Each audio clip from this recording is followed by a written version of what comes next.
I'm getting a little nervous. This is one of the biggest interviews that I think I've had, but hey, here we go. It's Friday. Are you ready? The biggest guest we've had on the show, Texas singer-songwriter Chris Cagle. He's having a storied career, gold albums, numerous top 10 hits, a number one hit. He's been up, he's been down, he retired for a bit, but now the Cagle is back. Don't miss him tomorrow night at the Pub Station in Billings.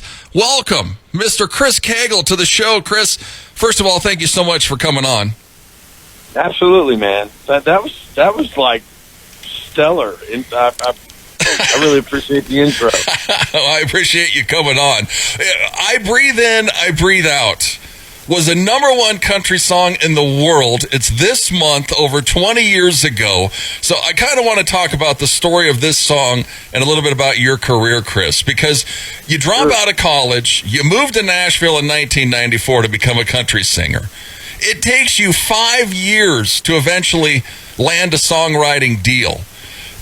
Maybe I read an article about you that you said your dad said you can't just walk around the house playing the guitar. You have to be a star. So how much was it you're making it or not in those 5 years? Yeah, so my dad was being sarcastic. He wasn't saying like, I'm not going to get you this guitar unless you go be a star. He's like, I don't know because my dad and I are completely different. Like, I love my dad dearly, don't get me wrong. Yeah. But he and I both have come to the understanding that, you know, we have about 72 hours of good, fun, and then it's like one of us has to leave. Like, we're just completely different people. And I think I annoy him in the fact that I watched, you know, I didn't get to know, I don't know how to, my dad was there, but he wasn't. Like, yeah. He, you know, they were married, they divorced, and until I went to high school, I really didn't see him that much. And I'm not trying to slam the guy, it's just the way it goes. Oh yeah, just the way it went. But my dad was like, he did the, you know, 35-year 9-to-5 pension, which there's nothing wrong with.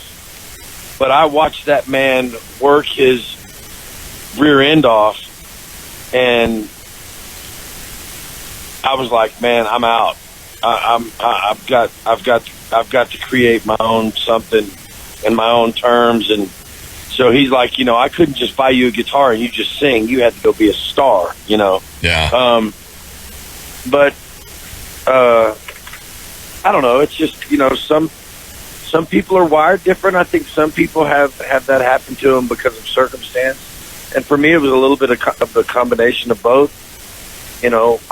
Yeah, because you're working odd jobs for 5 years in Nashville. And then, I mean, you have a couple breaks. You meet Harlan Howard, who's a famous songwriter. Is he the one that gets you the publishing deal? No, actually, I was working at Applebee's, and so the girl that was the reason for I Breathe In. Oh, we lost you there. Oh, can you hear me? There you go. You said the girl that was the inspiration. I think you said for I Breathe In, I Breathe Out. Yeah, the girl that was the reason for I Breathe In, I Breathe Out cut the hair of the publisher who signed me. Wow. Yeah, so it was kind of odd. There's even another twist to the song. Yeah, right? So you get a writing deal. You start writing for this country singer, David Kirsch. No. Hang on. So I was writing for me. Okay. I had the first right of refusal to my music, and I wanted to be. I told him, I said, look, I want to be an artist.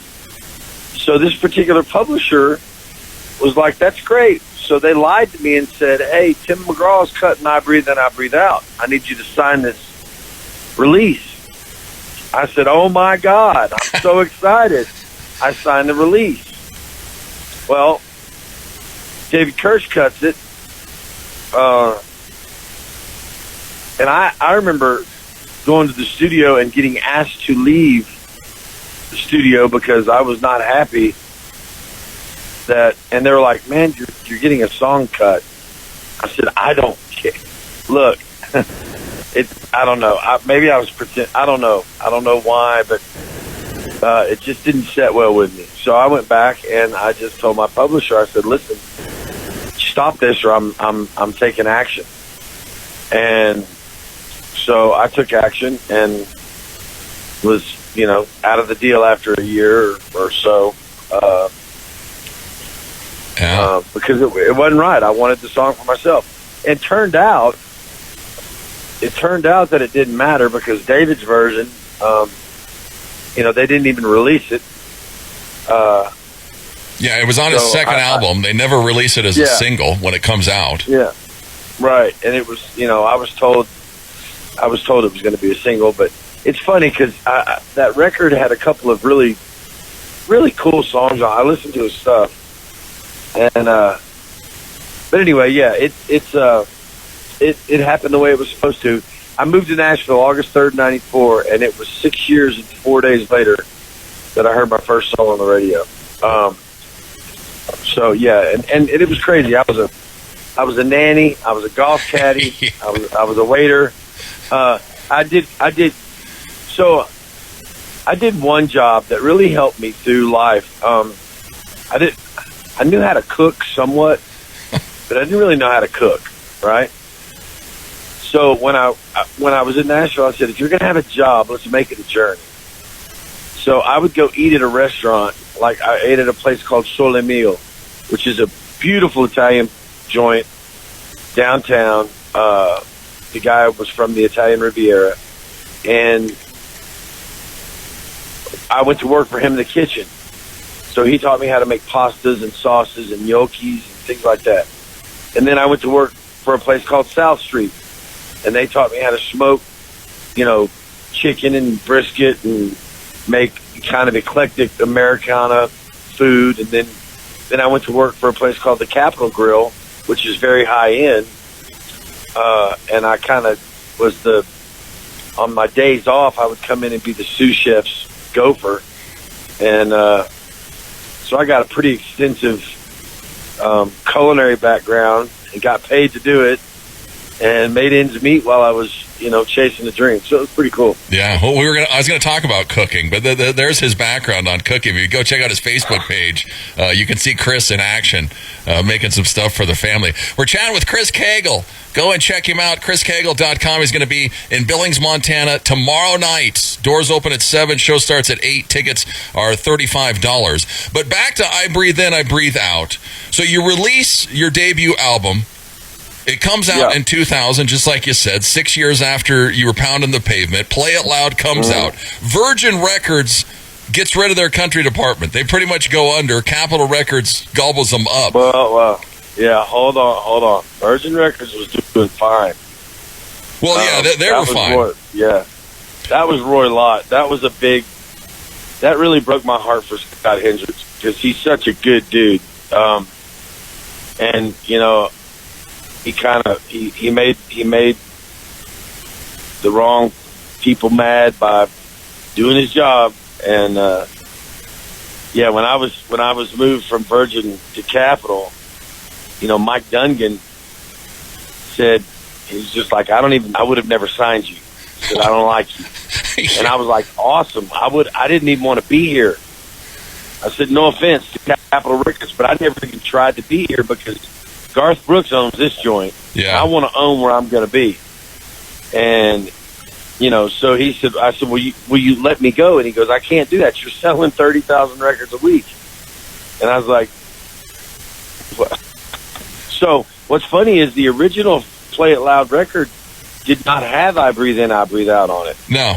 I had saved I Breathe In, I Breathe Out for my sophomore project because I didn't want to have the sophomore jinx. That song was in the can waiting for what was coming.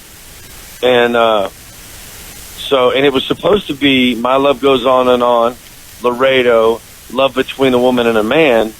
Then we go to Breathe. And it was going to be Breathe, then Beautiful Day. That was part of I'm not going to blame Mike. Well, I do. I blame him, but I've never really not liked anybody as much. I think the only person I've ever not liked as much as him was my stepfather. Mike had no right to play God in my life like that. It was just, I have to sit and read all these people writing about Chris Cagle is the most underrated country music artist I've ever done, or whatever. Yeah. And I appreciate that, but the problem is, no, you're right. It just, he wouldn't let it happen. It's like, you'll never go platinum. You'll never have 3 number ones in a row. I just signed Dierks Bentley and Luke Bryant, and I'm going to make them big and famous, and our business model for you is to go gold. And see, before then, I could never say anything because I had a record deal and they owned it. You know what I mean? Like, wow. You can't be, you're too scared to be honest about something like that. Now, as far as I'm concerned, he can kiss my ass. Yeah. So it's like, what is he going to do? Stop me from having fun and doing what I love on the road? No. So it's one of those things where, I became angry and I became resentful, and I didn't know how to deal with those feelings. And you're an emotional guy. I mean, yeah, and it's one of those things where you get to that place where, and I talk about it now in life. I mean, I got to the point where I drank too much, and I met a great woman, and she said, you can quit. And I was like, excuse me? And my wife's like, I didn't marry you for all that stuff. You can quit and we can be fine. And I did. Yeah. But what happened in the process of that quitting is I realized I had some problems, and I went and sought help. I grew up in a day and age where it wasn't okay to not be okay. Yeah. Everybody, you throw some dirt on it, you get back out in the saddle. Yeah.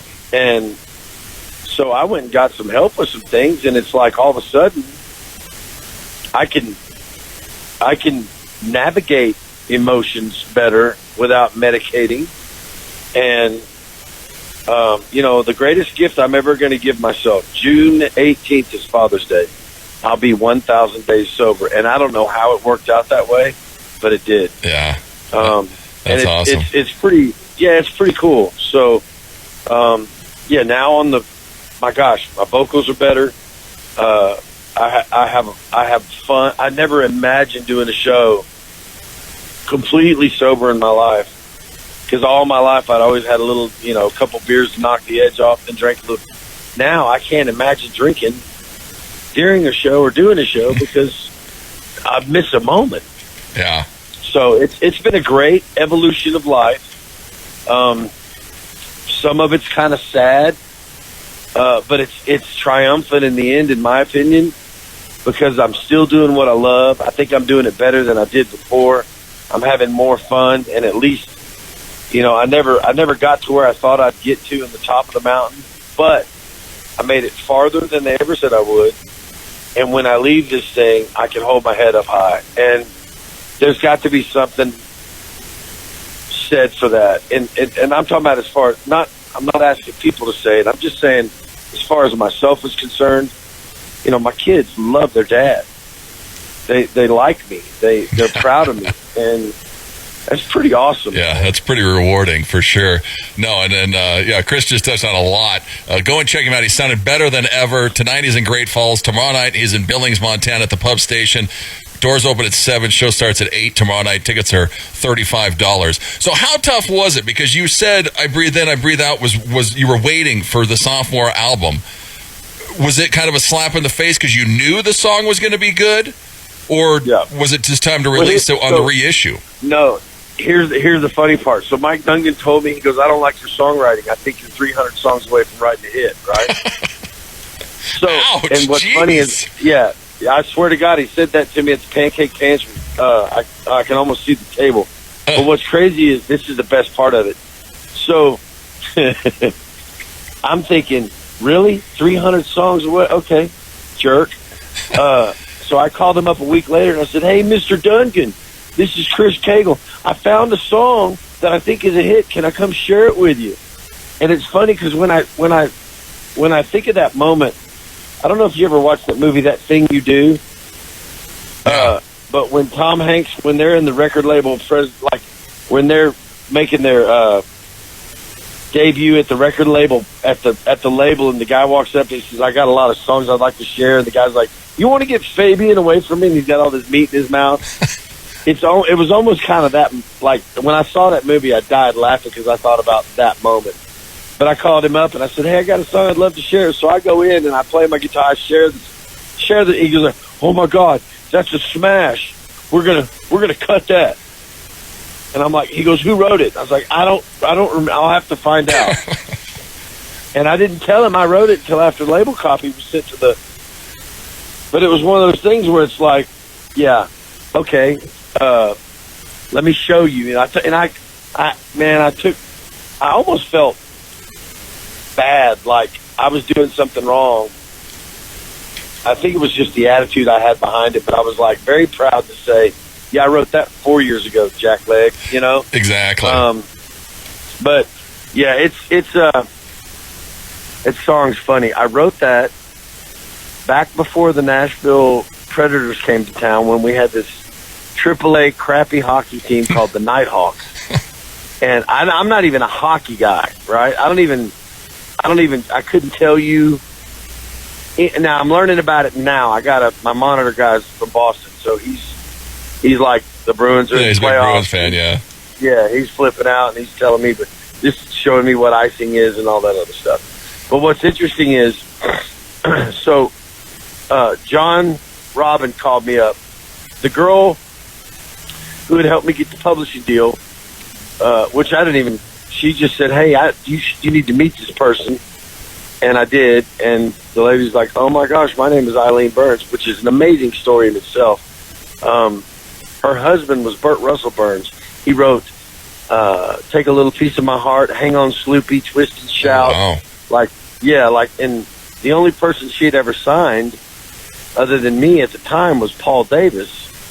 I Go Crazy and Sweet Life. And so, anyway, this girl breaks up with me, and I go recluse. My heart hurts. It's the first real girlfriend of Nashville. Oh my God, yeah. John comes and gets me, throws me in the shower. We get dressed. We go to this hockey game. Which, that's one thing I loved about Nashville.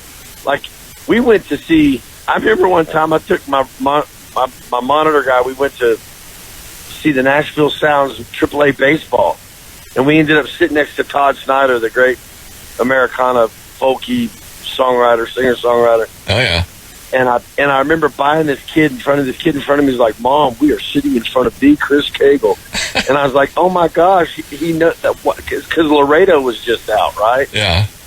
So I go buy this kid a T-shirt from the gift shop, and I sign it for him, and I give it to him. And Todd Snyder looks at me and goes,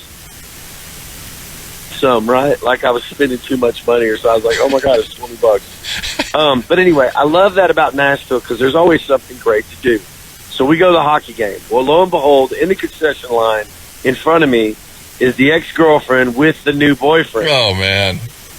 Yeah, right? So my buddy John Robin, who's a great songwriter, great friend, one of his friends was that obnoxious guy who's like, oh my God, check out the rear end on that, Yeah. And John's like, hey, that's Cagle's ex. Be quiet. And the guy's like, high five, man. That was you were slapping that. I'm like, dude, shut up, And yeah, I don't want to hear it now. And he goes, oh man, I'm sorry. How do you deal with it? And I literally grabbed him by the arm and I went, I breathe in, I breathe out. Put one foot in front of the other. Take one day at a time. I said, if you don't shut up, I'm gonna put one of my foots, or something like that. And John grabbed me and goes, hey. I said, what? I said, I'm just joking. I'm not, He goes, no, say that again. And I was like, say what? And he goes, and I was like, breathe in, breathe out, put one. He goes, how would you sing that? And I went, oh my God, I'm with you. John's like, hey, my guitar's in the truck. So we literally turned around, got in the truck, went down to the Exxon Tiger Mart, grabbed a 6-pack of beer, drove back into the parking garage, and flipped the tailgate down, popped the top, and started writing this song. Wow. And by the third period, we went back in the thing. It was like, yeah, we're good. I'm good. You know, like, you can have him or you can have her, whatever. Not that I was, you know, it was just a great therapy thing. And it's one of those deals where, you know, I was always really honest enough with myself that sometimes I'd go to these dinners or the place to go and hang after you write songs all day, and somebody'd say, "Did you write one today?" "Yeah." "Well, how is it?" And most people are like, "Oh my God, we wrote a smash." I was always honest enough to go, you know what? I don't think this was, I don't know. It's catchy, but I don't know. This song, when I wrote it, it was humbling. Yeah. Because I thought, I don't know how far it's going to go, but I know it's going to be a big record. And it, yeah. It was. It was pretty good. It went to number one. You released it back in September of 2001. I think it goes number one. It says in Wikipedia, April 13th, 2002. And yeah, Chris's only number one song so far. But, I mean, the song, you can just tell. I watched you.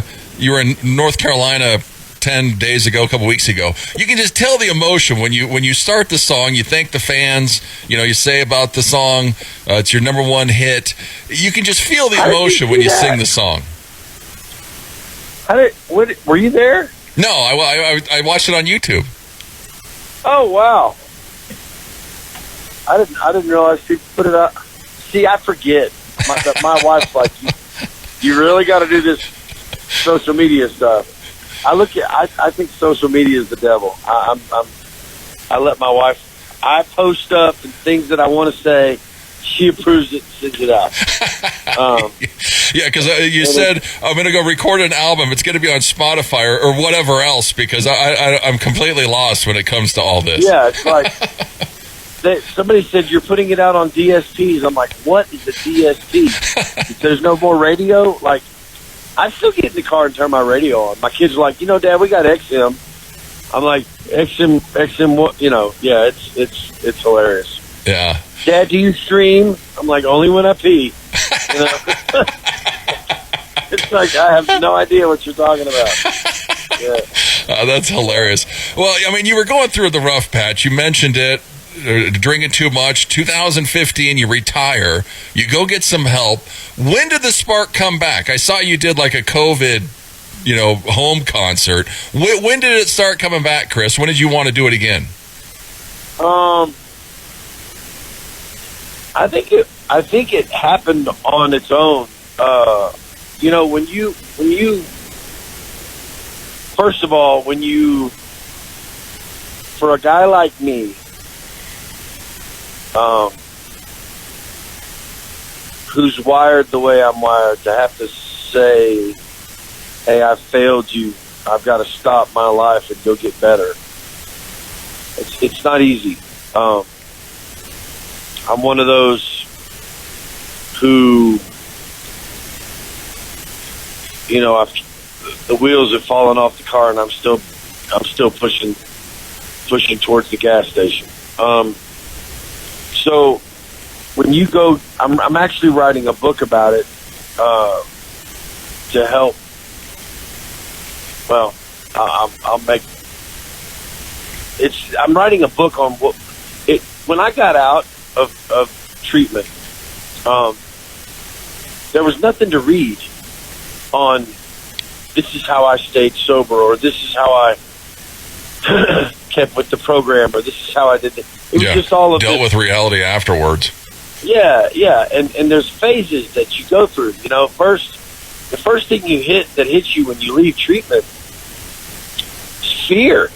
I mean, you're like, my God, I've been in this bubble with all these people who are sick that trying to get well, and then now that they say I'm well, or my insurance has run out, one of the two happens. Yeah. But because nothing's on a I don't know. Anyway, so it's like, wait, okay, you got fear, and then you realize I can never drink. Then you get pissed off and angry. Yeah. And then you start going through all these emotions, and so for me, and then this is the hard one. Then you get to the point where you have to start dealing with the stuff that made you drink in the first place. Hey, yeah, try that one on for size. Yeah. You have to go face all the demons that you were running from that made you want to drink in the first place and deal with those demons so that you don't go back to the thing that made you forget about them.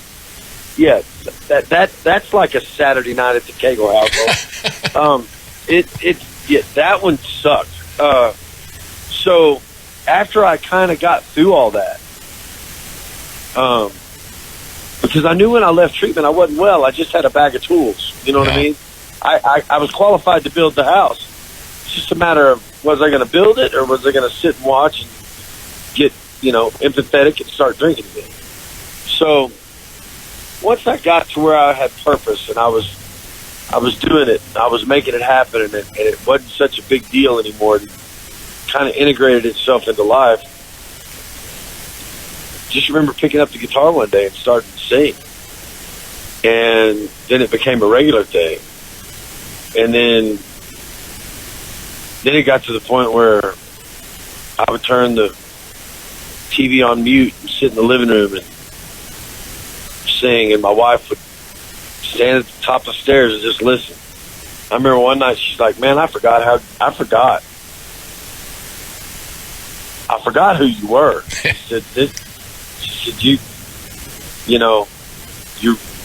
you're really good. And I was like, "Thank you, baby." and it's cool because that was enough, Yeah. And then we were talking about it, and the kids were like, Stella was like, "I miss Cotton Candy Fridays. I was too young." So what are you talking about? She goes, "Remember when you used to take us on the bus during the fair season? We go have, Dad, they gave us, just because we were your kids, they gave us wrist bracelets and free cotton candy and free Coke." And, I was like, "Yeah, I remember. I had to clean up the diapers." Yeah. And so anyway, we just talked about it, and I said, "Listen, I'll commit to staying on this journey if you're okay with me going back out." And they were like, "We are. We think you should." And I found a group of guys that I was able to sit down and talk with them about, what I expected of myself. Could they get behind it and support it? And if they could commit to me, to be sober on the road, I'll commit to them to do the same. And it's about business. It's not a party. Yeah. And it's unfinished business for me. And they were like, "Well, I don't understand. What are you going to do?" Because some of these guys are young. They're like, "What are you going to do? You're that guy." And I'm like, "Yeah, to you I am." I said, "You know what's amazing to me? I've been to like 5 concerts in my whole life. I can tell you how they started and the song they played right after they opened up the show. And I can tell you the song they ended with. And the rest of it's a bit of a blur." And I said, "So for me, how I end this thing is a big deal." Yeah. Because everybody always had some ups and he's had some downs. Well, I did. Shouldn't have. I know it's life. I know it's humanity. I know it's, for a while I thought I was always going to be a cautionary tale and couldn't really tell the truth of anything or who would believe me or who would care. And I don't hold grudges against Duncan and all that crap. One of these days he's going to realize what he's done to a lot of us as artists instead of just letting us go. But it's also his job. It's a business. And I am literally here to be the good time for 2 hours a night, 8 days a month, 100 days a year. I want to be that reason people go somewhere to forget the stresses, to wake up the mundane and the mediocre, and to bring exuberance and joy and fun on a roller coaster ride of music. And we're doing it, and we're having fun. Yeah, he's having a blast. He's sounding better than ever. Go and check him out. Tonight he's in Great Falls, Montana. Tomorrow night he's in Billings, Montana at the Pub Station. Go check him out, ChrisCagleOfficial.com. Chris, it's been awesome. I could talk to you for another half hour. I gotta tell you one more thing before I go. I'm in the back of the bus driving down the road this morning. Have no idea. I'm sure I'm in Montana somewhere. Yeah. But I gotta tell you something. This is some of the most beautiful, like, normally I miss these moments. This is I cannot wait to video this and send it to my wife. The snow, the reflection, just past some bison, some cat. I mean, it's just, we're in a valley somewhere. Oh, somebody's got a cannon in the front yard. There you go. But yeah, you're in Montana. Yeah. Oh, Elk Park something is what I just saw we passed. Nice. But it's absolutely beautiful. And, I hope everybody, if you don't have anything to do, come on out. Yeah, go and check him out. He's got his country back on. That's for sure. Yeah, man. Tomorrow night, Billings, Montana. Go get your tickets, $35 before they are gone. Awesome time. Thank you so much, Chris, for calling in this morning. I appreciate it. Hey, I appreciate you, buddy. Thanks for having us on the show. Here's the hit. I breathe in. I breathe out. It's Chris Cagle. It's KIX 96.5.